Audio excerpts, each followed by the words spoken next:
सहायक शिक्षक भर्ती 2023 न्यायालयीन आदेशों के बाद भी नियुक्ति न देने से डीएड अभ्यर्थियों का आमरण अनशन का आज 36वां दिन।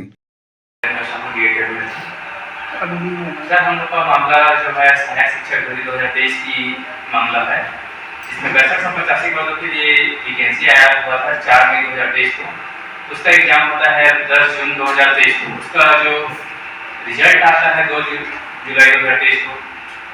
इस दरमियान यह होता है सर कि जो विज्ञापन निकला हुआ था उस विज्ञापन को हम चैलेंज कर चुके थे, क्योंकि उसमें डीएड बीएड दोनों को उसमें अर्हता में शामिल किया गया था। उसको हम लोग 30 मई को चैलेंज कर दिया गया था।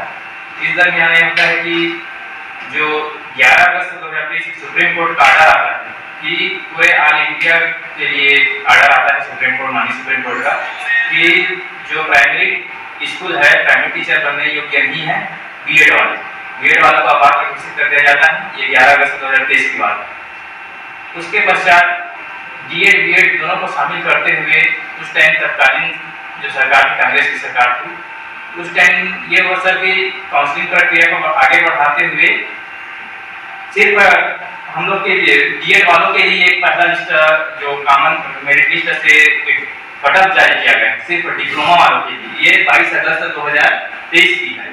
ये जो मामला है 11 अगस्त 2023 को अपेक्ष करते हुए सिर्फ डिप्लोमा वालों के लिए कटअप रैंक निर्धारित किया गया, जिसमें कि ओबीसी के लिए 9125, अनुसूचित जाति के लिए 11937, ऐसे करके कटअप जारी किया गया।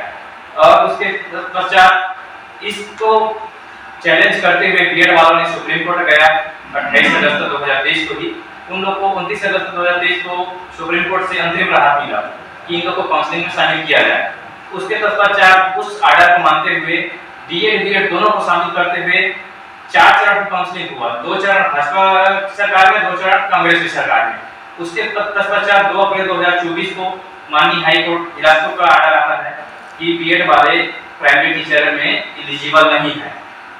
उसके परिप्रेक्ष में बीएड वालों को जो 2621 बीएड वाले हैं उसको प्राइमरी स्कूल से बर्खास्त किया गया।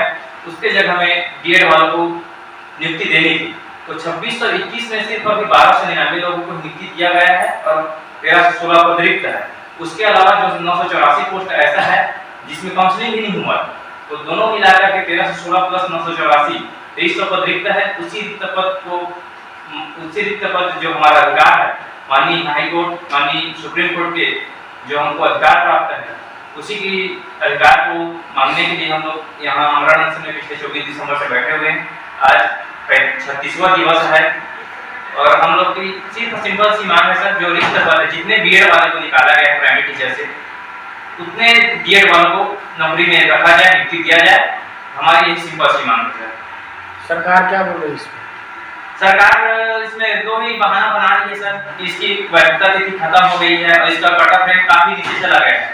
तो इसमें स्पष्ट रूप से मैं क्लियर कर देना चाह रहा हूँ कि ये जो हमारा डीएड वालों के लिए पहला लिस्ट निकला हुआ था सिर्फ डीएड वालों के लिए, उसमें 9125 ओबीसी के गया था, अनुसूचित जाति का 9993 गया था।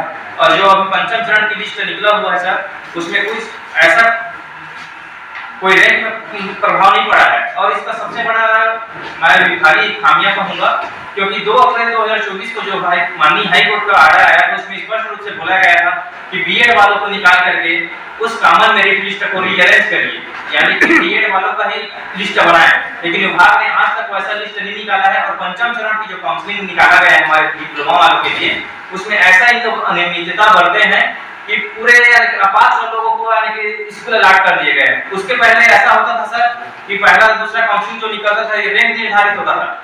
ये प्रथम चरण का है जो डीएड बीएड दोनों को शामिल करके लेके आए थे, उसमें रैंक निर्धारित किया जाता था कि इतने रैंक के कैंडिडेट को बुलाया जा रहा है करके।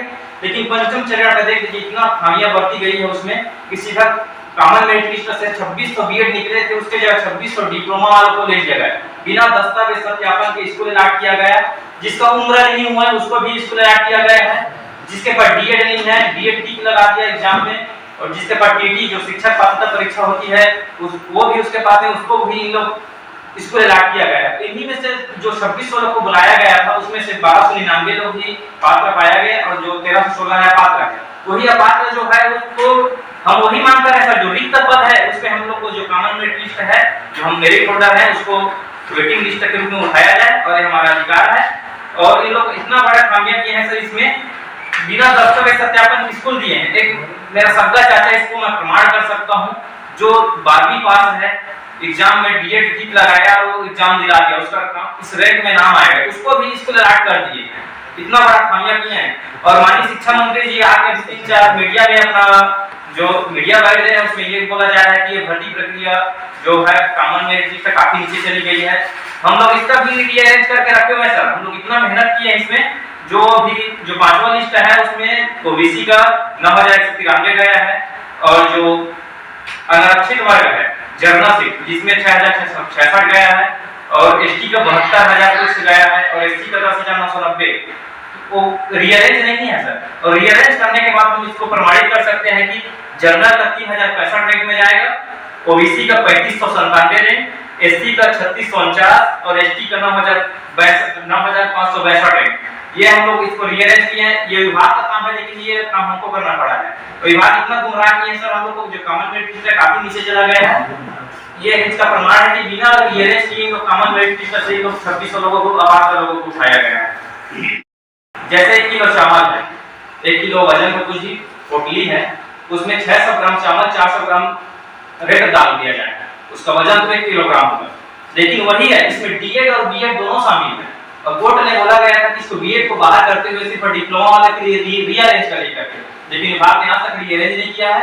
अगर रीअरेंज किया रहता तो हम लोग का ये जो कॉमन मेरिट लिस्ट है रैंक इतना आया रहता, जो इतना हाई रैंक दिखाया जा रहा है विभाग के द्वारा, वो भ्रामक है। ये कोर्ट का अवमानना कर रहे हैं। कोर्ट ने स्पष्ट रूप से बोला गया है कि इसको रीअरेंज करने की बात। तो मैं बोल रहा हूं सर, जो भी बीएड वाले हैं उसको साइड तो किए इसमें, हम स्पष्ट रूप से मैं किसी पत्रकार बंधु को दिखा सकता हूं। जैसे कि पहला जो हमारा कैंडिडेट है डिप्लोमा वाले नंदनी उपाध्याय, जिनका ऑल ओवर रैंक है 2314 रैंक। उसके बाद सेकंड नंबर में है मधु दीवान, उसका है 2406। तो 2314 के बाद 2406, मतलब 100 कैंडिडेट बीएड वाले थे, उन लोगों को मानना कि निकाल दिया गया। लेकिन इसका जो रैंक का निर्धारित है स्थानीय मान, उसको रीअरेंज नहीं किया गया। अगर ये 2314 है, उसके बाद वो तो 2315 में आना चाहिए। सेकंड जो व्यक्ति है उसका कैंडिडेट है, वो इतना ज्यादा इसमें लोग अनियमितता बरते हैं सर। बिना दस्तावेज सत्यापन की स्कूल अलॉट किया गया है, जबकि बीएड वालों को निकाला नहीं इसलिए गया था क्योंकि लोग अपात्र हैं। तो ये लोग अपात्र को इन लोग सीधा स्कूल अलॉट किया गया है। जी सर। भैया जब कोर्ट का मानना हुआ है, आप खुद बोल रहे हैं, कोर्ट का मानना भी आप बोले ना? जी सर। और आपके पास सारे डॉक्यूमेंट हैं? जी। कोर्ट का मानना है, कोर्ट के पास तो आपकी अवमानना हो रही है। उसके तक पश्चात हम कोर्ट गए थे सर। पांचवा लिस्ट जो निकला हुआ था ये 26 नहीं, कोर्ट की अवमानना में आप कोर्ट गए थे? जी। कोर्ट ने क्या बोला? कोर्ट ने स्पष्ट रूप से बोला है सर इसमें कि इसको 2 मंथ के अंदर इसको निराकरण करिएगा। ये 26 सितंबर को ऑर्डर है सर, 26 नवंबर को इसका 2 मंथ कंप्लीट हो चुका है। 2 मंथ किया क्या? जी सर। बिल्कुल जाओ आप 2 मंथ की सर। हम लोग पिछले टाइम गए थे सर, इन लोग अब ये बहाना बना इसकी वजह वैधता तिथि खत्म हो गई करके। ये स्पष्ट रूप से आप देख सकते हैं, जो हमारा डीपीआई का जो लेटर है पंचम चरण की जो काउंसलिंग निकला हुआ था सर, इसका 24 अप्रैल 2025 को 6वें चरण के लिए अनुमति मांगा गया है संचालक महोदय के द्वारा। सचिव जी को लेटर लिखा है 24 अप्रैल को। डेट थोड़ा सा ध्यान दीजिएगा सर, थोड़ा रिक्वेस्ट है। 24 अप्रैल को ये लेटर जारी किया गया कि 6वें लिस्ट की अनुमति के लिए। उसके पश्चात आज तक उसका रिप्लाई गया नहीं, एक बार गया था स्पष्ट अभिमत के लिए। तो अप्रैल के बाद सर मई जून जुलाई 4 मंथ का समय था विभाग के पास। तो 4 मंथ में सिर्फ इन लोग लेटरबाजी पत्र व्यवहार देते रहे और 4 मंथ को कंप्लीट कर दी। उसी दरमियान हम कोर्ट चले गए। हम लोग को विभाग का रवैया समझ में आ गया था, हम लोग समय रहते कोर्ट चले गए। कोर्ट का भी ऑर्डर आ चुका है, इसको 2 महीने में करिएगा थे, लेकिन फिर भी विभाग और सरकार इसमें कुछ सूझ नहीं रही सर। इसलिए हम लोग मजबूरी वश आमरण अनशन में बैठना पड़ा। विलंब जो हो रहा है तो कोर्ट के संज्ञान में ले आइए आप। विलंब हो रहा है कोर्ट के संज्ञान में आपने आपकी बात नहीं जा रही तो कोर्ट फिर आइए आप। जी सर, हम तो कोर्ट का रुख अपना रहे हैं, लेकिन रही बात ये सर कि लोग हम लोग का जो ऑर्डर आया था 2 अप्रैल को, उसमें जो डबल बेंच का ऑर्डर था उसमें 8 सुनवाई कंटेम्प्ट किए कैसे इन लोग इतना बहानाबाजी के पूरे 1 साल को बर्बाद किए। 8 महीने इन लोग कोर्ट कंटेम्प्ट तक खेले हुए हैं और इन लोग बहाना बना रहे हैं कि अब वैधता खत्म हो गई। जैसे कि चावल है, 1 किलो वजन का कुछ भी पोटली है, उसमें 600 ग्राम चावल, 400 ग्राम रेत डाल दिया जाए, उसका वजन तो 1 किलोग्राम होगा। लेकिन वही है, इसमें डीएड और बीएड दोनों शामिल है। और कोर्ट ने बोला गया था कि इसको बीएड को बाहर करते हुए सिर्फ डिप्लोमा वाले के लिए रीअरेंज करेगा, लेकिन विभाग ने आज तक रीअरेंज नहीं किया है। अगर रीअरेंज किया रहता तो हम लोग का ये जो कॉमन मेरिट लिस्ट है रैंक इतना आया रहता, जो इतना हाई रैंक दिखाया जा रहा है विभाग के द्वारा, तो भ्रामक है। ये कोर्ट का अवमानना कर रहे हैं। कोर्ट ने स्पष्ट रूप से बोला गया है कि इसको रीअरेंज करने की बात। तो मैं बोल रहा था जो भी बीएड वाले हैं उसको साइड तो किए इसमें, हम स्पष्ट रूप से मैं किसी पत्रकार बंधु को दिखा सकता हूं। जैसे कि पहला जो हमारा कैंडिडेट है डिप्लोमा वाले नंदनी उपाध्याय, जिनका ऑल ओवर रैंक है 2314 रैंक। उसके बाद सेकंड नंबर में है मधु दीवान, उसका है 2406। तो 2314 के बाद 2406, मतलब 100 कैंडिडेट बीएड वाले थे, उन लोगों को हमारा निकाल दिया गया।